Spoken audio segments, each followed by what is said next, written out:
Hey everyone, it's Casey Reese here from Wonders of Wildlife National Museum and Aquarium. I hope everyone's doing well, and thank you so much for joining us as we launch our newest mission, A Holly Jolly Christmas. So in order for you to play this really fun mission, all you have to do is log on to www.wondersofwildlife.org/mission-conservation. That'll take you to Mission Conservation's website. So once you get onto this website, just scroll on down until you find featured mission. So we will have our A Holly Jolly Christmas mission pulled up right there. So for this mission, you will need specialty triggers. So underneath the holiday mission, you will find those specialty triggers. So all you have to do is click on those triggers. You can either download and print those off and play them outside or inside, or you can use a smart device and play on your computer. Also underneath that tab, you will find the activity guide that you can unlock. So that is a really fun holiday themed mission for you to, or a holiday themed activity guide for you to participate in. It has an activity for the inside, like a craft, and an outdoor activity for you to do. One last thing that you can find underneath holiday mission is our reward. So that will be our Snapchat filter that we offer just for you for the holidays. And it'll give you an instruction on how to download that Snapchat filter. So speaking of Christmas, we had a special guest in the aquarium last night. Kendra, can you roll the film of that?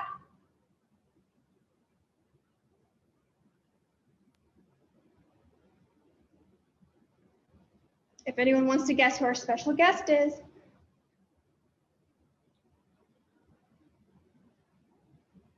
So as you can see, this is our Great Barrier Reef exhibit. We had Scuba Claus in our aquarium. How fun is that? He is an expert diver, also an expert flyer. And look at him, he also brought Peppermint the elf with him. How fun. Oh, and look, Mrs. Claus was here as well. Perfect. So speaking of Christmas, let's talk about our Christmas traditions that we have. So for me, I had a really awesome Christmas tradition where me and my family would go together and we would pick out a Christmas tree and then we would decorate it. Write in the comments what your guys' Christmas traditions were. So speaking of Christmas traditions, and Christmas trees, we have a special guest with the U.S. Forest Service, Amtchat. How are you doing today? Hey there, Casey. I'm doing great. How are you? I'm great. Thanks for joining us. Well, I'm so glad to see that Scuba Claus came to join you last night because, you know that I work for the Forest Service, and not many people think about the connection of forests and water, but our forests actually help keep waters clean. So it's cool to see Santa enjoying all of his scuba time. All right, so I'm here to share with you a little bit more about Christmas trees. People have been talking a lot about, live Christmas trees, and I'm just gonna let you know a few things about them. I've got 3 things and a bonus, so listen up. First thing is, your Christmas tree, it's a biodegradable product. When it's done, you can turn it into mulch. Sometimes it's used in products like, or for programs like holding stream banks in place. They'll lay them alongside of the stream banks to hold the soil in place. And so it's fully biodegradable. And there's a whole life cycle that goes along with that Christmas tree. From the time it was a little itty bitty tree to the time that it's really ready for harvest, it's done lots of work for us over that course of that lifetime.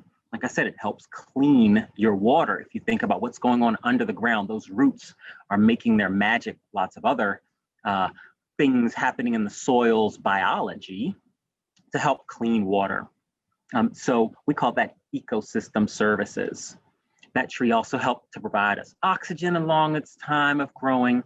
And then when we cut trees on our national forest like this for the Christmas tree program, it actually helps to thin out our forests. So it helps reduce some of the fire danger in between by reducing some of the fuel load that's there in the forest. So it's actually a pretty cool program when you think about it. So again, it's biodegradable and it's got a whole life cycle of benefits that it gives us, including those ecosystem services of cleaning the water and cleaning the air. And if you think about there's Christmas tree farms all across the country, not just on national forests. And think about that. That's someone's family that's taking care of their land in a way that can provide you a service and do ecosystem services at the same time. So it's like a win-win situation. If you're interested in cutting a Christmas tree on a national forest, you can go to the Forest Service's website and check it out and get a permit and go cut your own and then take it home and dress it all up and decorate it the way you like, Casey, or anybody else at home too. And now I have a special bonus that I'd like to let our 4th and 5th graders or families that have 4th and 5th graders with you. There's a way you can get a free pass to cut a tree on a national forest. It's called Every Kid Outdoors. And that program is just for 4th and 5th graders. But go ahead and check it out. It'll get you a pass to get onto all of our public lands and especially a chance to cut a Christmas tree for free. Wow. So I hope that is a ton of fun for you. And because I know it's been a ton of fun for me and lots of people I know. So how about that? Back to you, Casey. Great, thank you so much, Amtchat. So thank you for joining us from Washington, D.C. Now we have a special guest all the way in Anchorage, Alaska, really close to the North Pole, Olivia Franke with the U.S. Forest Service. How are you doing? Casey, I'm doing good. I'm so excited to be here. Thanks for having me. Oh, we are so lucky to have you. Great. Well, today I wanted to come to you all from Anchorage, Alaska, and we are definitely set to have a white Christmas here next week. So I wanted to show you a little bit of what our national forests here in Alaska look like. So if we could roll some of that footage and just enjoy.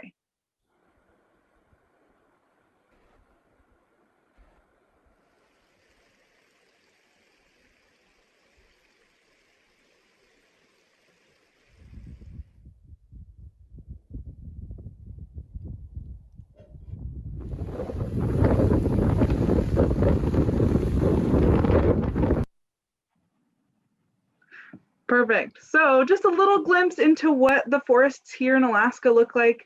As you can tell, winter here can look beautiful and stunning, sunny days, but it can also be a little bit stormy. So something that I always think about is how to prepare for going outside. And I know personally, bundling up is the way to go, right? But then I also think about trees and animals and how they don't just put jackets on and put more layers on. So what are they doing to stay safe? And my favorite thing on our forest, as we've already kind of talked about, are trees. So I did some research into how trees are going to survive winter, especially here in Alaska where temperatures are super low. So one of the things that we need to know in order to understand how trees are going to survive are the 5 layers of the inside of our tree.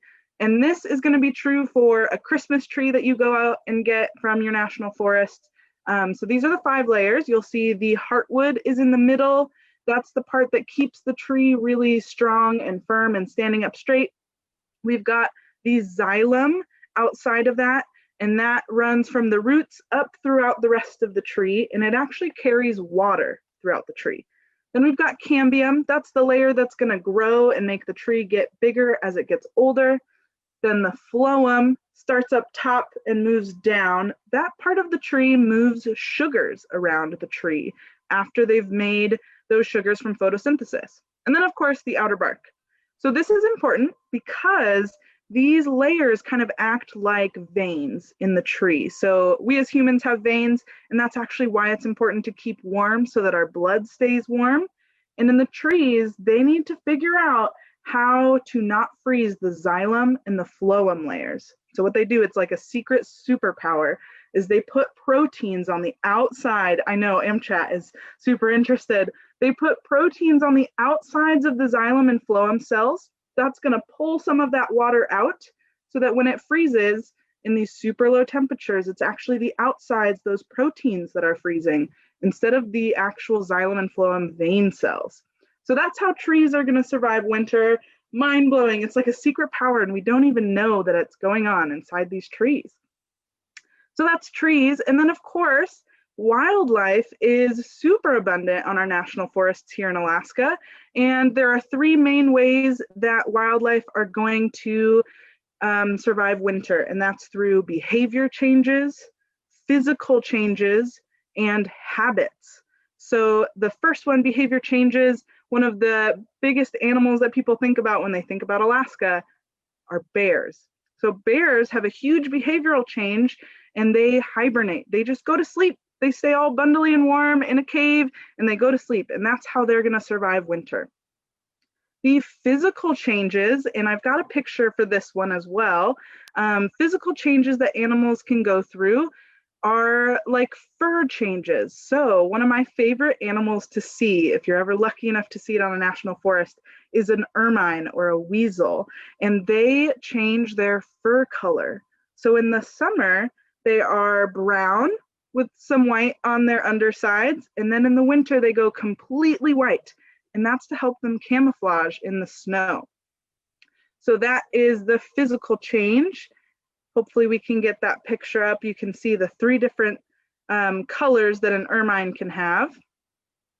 And then the last one is habits. Oh, there we go, perfect. So you'll see summer up top, those ermines are going to be brown, and that helps them camouflage with dirt and plants and trees. And then in the summer or in the winter, they'll go all the way white, which helps them camouflage with the snow and not get caught by predators. So then the last change that animals will go through are their habits. And another animal that folks think of a lot when they think about Alaska are moose. And one of my favorite things about moose that they do to save energy in the winter is by just walking on roads and paths that are already kind of packed down or paved. So especially here in Anchorage, you'll see a lot of moose walking around on roads. And you might think that might be dangerous, but it's actually an advantage for them because then they save energy and they can just walk on paths that are already created. So yeah, that is how trees and animals are going to be surviving winter here in Alaska. I'm super excited to be able to share this with you all. Alaska is super fun in the winter, even though it can be intense sometimes, but there's always ways that we can make sure that we're all safe.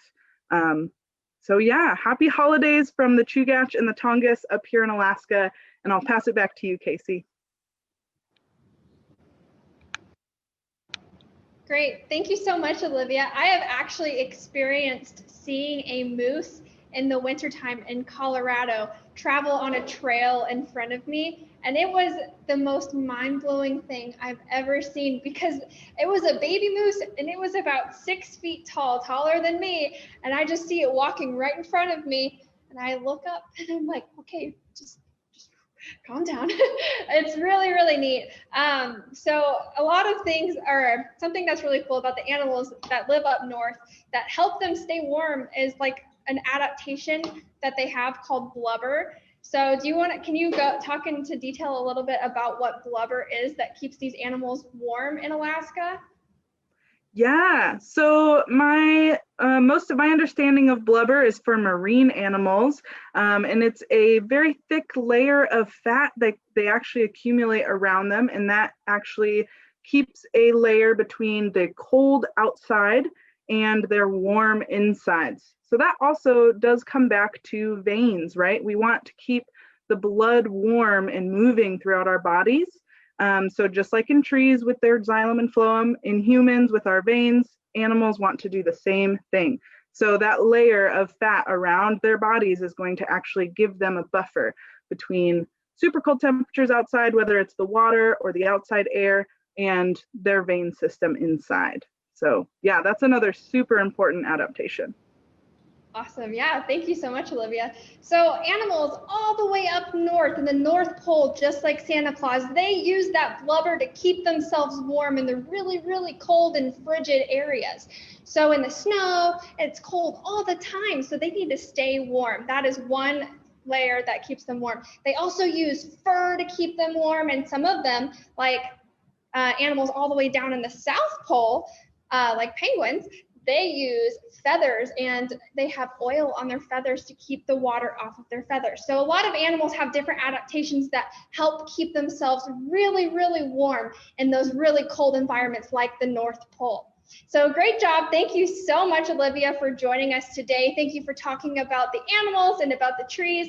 I had no idea that trees had veins that kept them warm. So that's pretty neat. They're just like humans. So join us next week on Tuesday at 1 p.m. Central Time so we can talk about our December mission, World Wildlife Conservation. We will see you next week and have a Merry Christmas. Thank you so much.